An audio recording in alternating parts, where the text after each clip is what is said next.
The third part of this lecture looks at Bhakti traditions and the question of religious identities.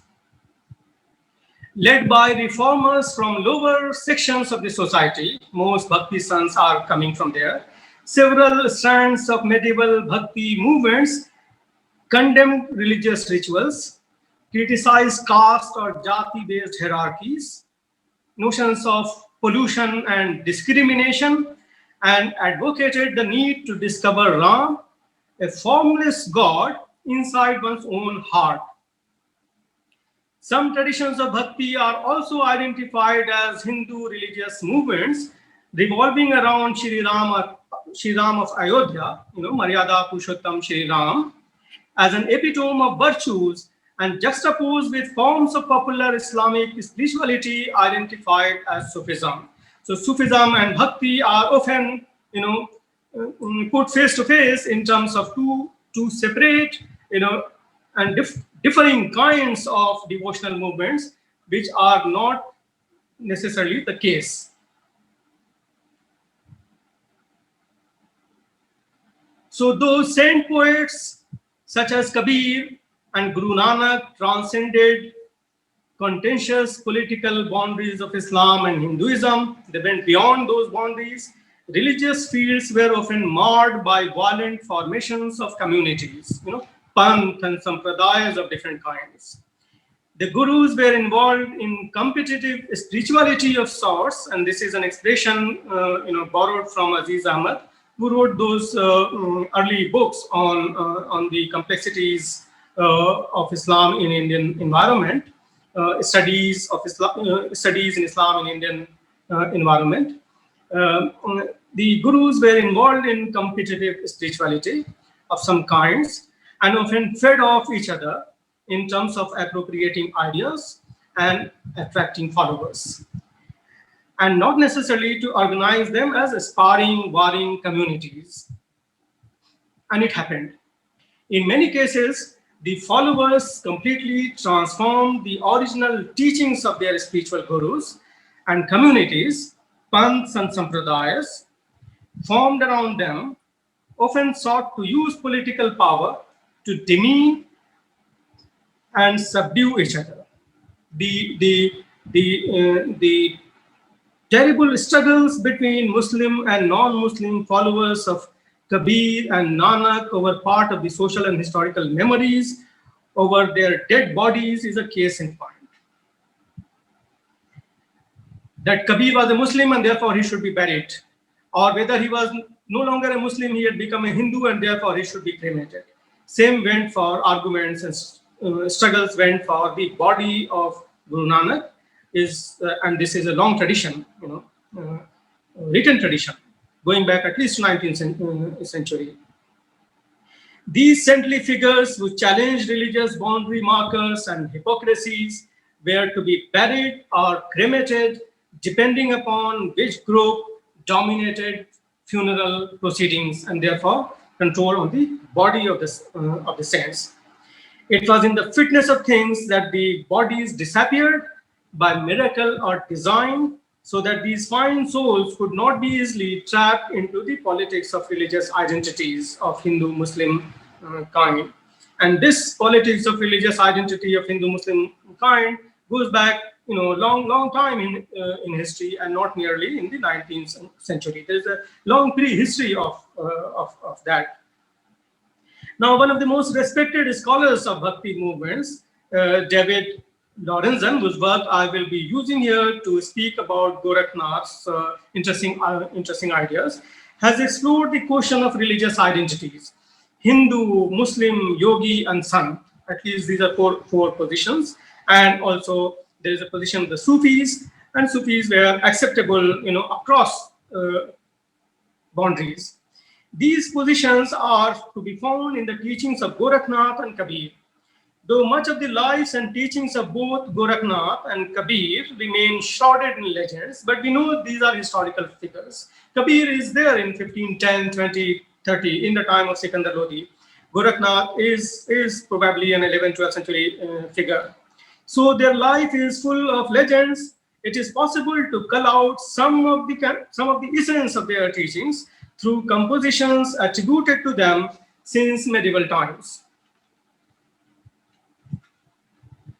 Gorakhnath may have lived in the period between 11th and 12th centuries, and some of his religious ideas, subsequently compiled in a text called Gorakh Bani, are significant in the current context of the politics of Hindutva.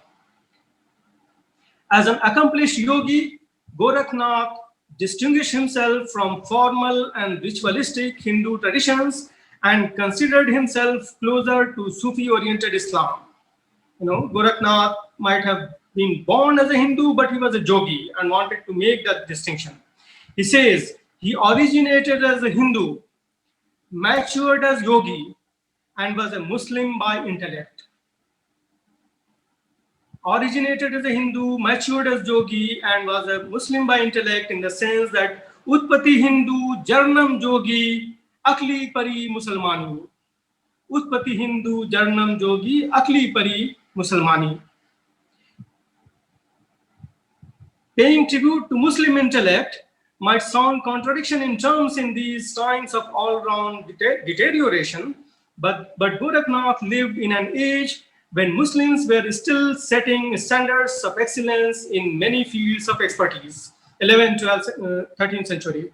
Though Gorakhnath, like Kabir, subsequently could notice how the ignorant guardians of Islam, mullahs or qazis, were unable to follow the correct path of Islam, Rah. He recognized that through established spiritual practices and deep contemplation, the Sufi dervishes were able to discover the door to the house of the Lord. Darwish soi jo dar ki jane, soi darwish Allah ki jati. This is Gorakhnath in Gorakh Bani. Darwish soi jo dar ki jane, so darwish Allah ki jati. Darwishes were able to discover the door to the house of the Lord, and therefore they belong to the caste or jati of Allah. Several other verses strongly reject Muslim and Hindu rituals and highlight the virtues of a separate and superior yogic mystical tradition. This is Gorakhnath. Anticipating Kabir's iconoclast, which happened subsequently late in the 15th, early 16th century, Gorakhnath strongly proclaimed, and this is a very interesting statement that he would be making: Hindus worship in temples, Muslims go to mosque, but the yogis spend time in meditation in the presence of the omnipotence, where there is neither a temple nor a mosque. So yogis are, Gorakhnath is identifying himself above Hindu-Muslim category. Hindu dhyave dehura, Musalman masid. Yogi dhyave parmad, jahan dehura na masid. Hindu dhyave dehura, Musalman masid. Yogi dhyave parmad, jahan dehura na masid. Further distancing himself from both Hindu and Muslim traditions, which were based on particular readings of scriptures, such as the Vedas on the one hand and Quran on the other, Gorakhnath pointed out that the verses on the secrets of Supreme Being are understood only by the yogis, whereas the rest of the world is lost in these worldly illusions and enterprise. He would say that how these Hindus and Muslims and others, maybe except for Sufis, are not able to understand the essence of the Supreme Being because they are not able to understand the scriptures properly and the verses on those scriptures. Tepat jana birla jogi aur duni sab dhande lai.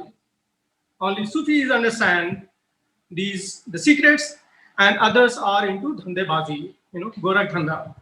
Gorakhnath's compositions clearly bring out four distinct religious positions: the dominating and formal Islamic and Hindu traditions, as well as the mystical world of the yogis, which was confident enough to recognize the value of the mystic path of the Sufis, and maybe also sons, as in the case of sons like Kabir. Reaching the latter half of the 15th and early decades of the 16th centuries, Kabir went a step further. Locating himself right at the center of the marketplace, as he would say in his refrain, Kabira Khada Bazaar mein, the latter sharply criticized not only Hindu and Muslim religious leaders, but also found faults with self-styled Sufis and yogis. Kabir criticized the ritual of animal sacrifice among Hindus, but he reserved his choicest language for condemnation of slaughter of animals by Muslims. And some very interesting verses are there in Kabir's Granthavali. Bakri, murgi, kin farmaya, किसके कहे तुम छुरी चलाया और दिन को रोजा रहत है रात हनत है गाय. And this is a long drawn contestation with regard to vegetarianism broadly and beef eating in particular, and therefore Kabir is attacking here. Sultan Zainul Abidin in the 15th century, Kashmir banned beef eating. In Akbar's time, we know Abul Fazl is continuously writing on behalf of Akbar about how this has to be taken care of in terms of the controversy and objections. For yogis, Kabir's advice was that spiritual practices like pranayama and breath control and other forms of meditations, yoga, are of no use till the time the heart of the person concerned is not cleansed and Ram discovered within. Ram to be discovered within. Current research on Bhakti traditions in the context of the larger devotional traditions is opening up interesting possibilities for a more capacious understanding of interactions, encounters, and appropriations in the religious domain. Find recent works of Jack Hawley, John Staton Hawley of Columbia University, and Christian Nowitzki are particularly recommended here. Interestingly, and the important takeaway from current research in the Sufi Bhakti field is that scholars of Sufism and Bhakti traditions are now beginning to speak with each other. Previously, Sufi scholars were doing Sufism, Bhakti scholars were doing Bhakti. They would never talk, never meet. Now that situation is being changed in terms of the possibility of recognizing the common grounds of the devotional field, the sacred geography of Hindustan and the larger subcontinent, where Sufi scholars and Bhakti scholars can speak to each other for a better understanding of the religious process. In the fourth part of my lecture today, I will be speaking of a comparative analysis of the rule of Akbar and Aurangzeb, comparing and contrasting. The Mughal emperors, Jalaluddin Muhammad Akbar, who ruled from 1556 to 1605, and Aurangzeb Alamgir, who ruled from 1658 to 1707, offer two contrasting styles of statecraft and governance. However, much of what we know about them is dictated by modern ideological positions and motivated readings of important political events. Not much of it is actually, scholarship based on serious research. These are political references. For Hindu communalists, the reimposition of the discriminatory tax jizya by Aurangzeb in the year 1679 was the turning point in the history of the Mughal Empire. Religious bigotry led to the alienation of the Rajputs, Marathas, and Hindus generally, which in turn hastened the disintegration of the empire. This is the sum total of the writing of Jadunath Sarkar on Aurangzeb and the fall of the Mughal Empire. For Muslim separatists, the growing spirit of opposition to the empire among Hindus left Aurangzeb with no option but to appeal to the loyalty of Muslims. That Aurangzeb was forced to become orthodox because there was opposition to his rule from non-Muslims, which is not an accurate historical understanding of the reign of Aurangzeb. Secularists have also followed hackneyed stereotypes with simple binaries. Akbar was good and therefore secular in the modern sense, which we like. And Aurangzeb was bad and narrow-minded, which is an embarrassment for us. Now, there is a need to rise above these ideologically determined propositions and instead attempt to understand religious policies of the two emperors in their contemporary political and social context, chronologically accurate, and with due regard to the differing personalities involved, and not in terms of political justification of rights or wrong, but in terms of understanding the process in terms of what exactly happened. The image of Akbar was not made in a day. Early Akbar is not the same as the Akbar we know today. The first couple of decades of his reign do not inspire confidence. He was brutal in eliminating his rivals and typically used religious symbols to justify political actions, as in the Chittor case we know of. A man is recognized by the quality of his enemies. One may recall here Maharana Pratap's struggle against Akbar. Though the Rajput warlord is much celebrated in later Hindu memory, he was nothing compared to what Aurangzeb faced in Shivaji and his formidable Marathas. If Akbar were ruling a century later, that is in the latter half of the 17th century, and instead of Aurangzeb, and had to deal with the kinds of problems Aurangzeb encountered, perhaps he would also have done the same things and yet appear reasonable and legitimate. What would he do? Aggressive action and religious justification to deal with the adversaries, big ones at the Deccan frontier, whether Shiite sultans or Marathas or Portuguese, as well as internal enemies, to the Mughal Empire, Jars, Sikhs, and Satnami, to name just a few, thus augmenting economy, expanding frontiers, and tackling internal dissensions were among the major challenges confronting Aurangzeb. He had come to power invoking religious sentiments, as by eliminating his brothers, Darashuko, house arresting his father, which could not have helped him in resolving the problems facing the empire subsequently. So he could not handle the economy, falling economy in the latter half of the 17th century in North India. New areas needed to be conquered. There was need for expanding frontiers, which meant that you would go to Deccan or wherever there is a possibility of conquest, so that those areas is brought within the Mughal system, and therefore some increase in possible revenues, as also suppressing internal dissensions and revolts and rebellions.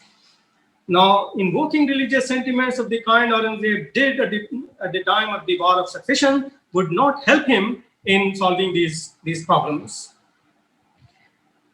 On the other hand, the greatness of a ruler lies in the display of his magnanimity at the height of his power, marked by extraordinary kindness and enormous generosity that Akbar would show in the 1580s and 90s. Once all the powerful hurdles were removed and the empire was established on a firm footing, Akbar spoke of Sulh-e-Kul, or peace with all, or absolute peace, in the sense that if there are problems, if there are people who are opposed as the religious people, they should come and discuss, as in his Ibadat Khana. He provided considerable space to people representing different religious and ethnic religious and ethnic communities, Rajputs, Shias, Parsis, Jains, Christians, and picked up the best and unique features of their divergent practices. Akbar was giving space to them, and then addressing their concerns, and yet not allowing them to dictate terms in terms of the political. And the second important thing is the ruler is also known by the merits of his associates. Just one sec, sorry.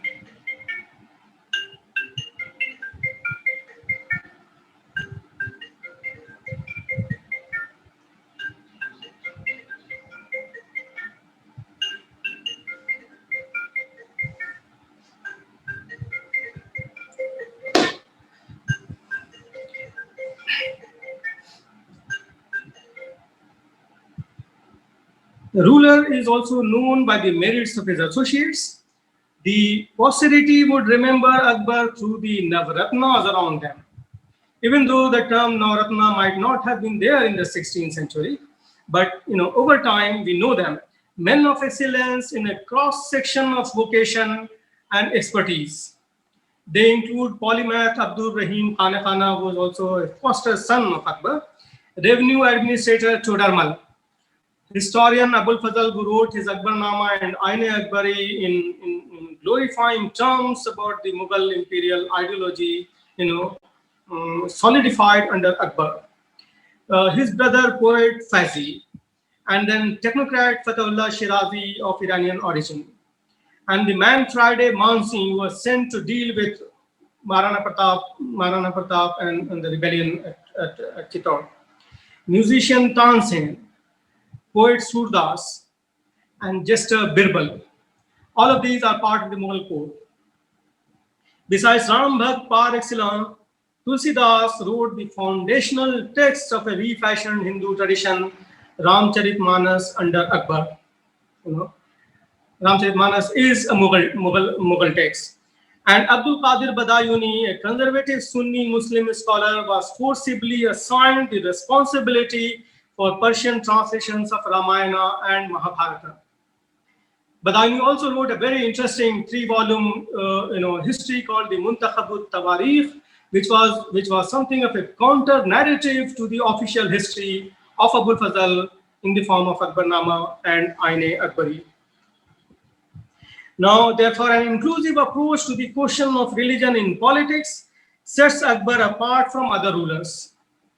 Aurangzeb, by contrast, sought justification of his actions in a narrow Sunni sectarian interpretation of Muslim law, Shariat, failing in his mission the second time and bringing a bad name for Islam in the process.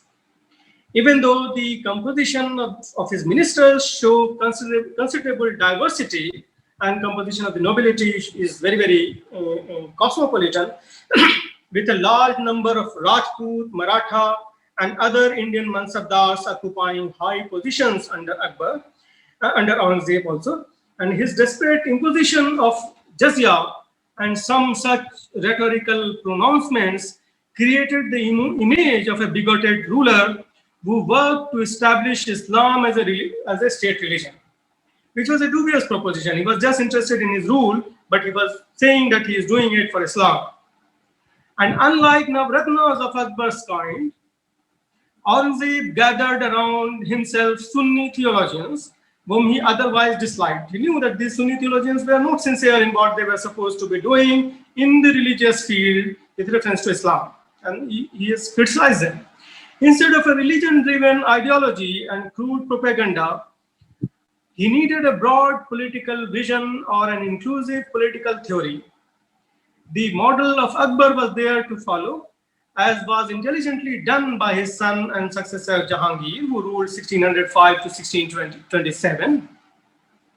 Common sense says Dara Shikoh, the eldest son and heir apparent of Shah Jahan, ruled 1627, 1658, could have carried forward the broad-based tradition of governance. This is what modern historians would be, lamenting today, because he could have taken along all sections of the society, keeping equidistance from politically active sectarian groups and not allowing them to dictate policy as Akbar did in the latter half of the 16th century.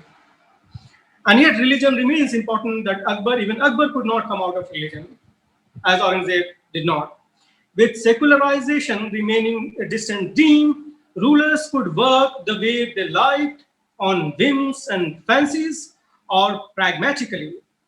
That is, abuse religion to remain in power, creating anarchy all around, or establish law and order in such a way that there was space and respect for all the diversity in society, and law and justice machinery does not discriminate on the basis of religion,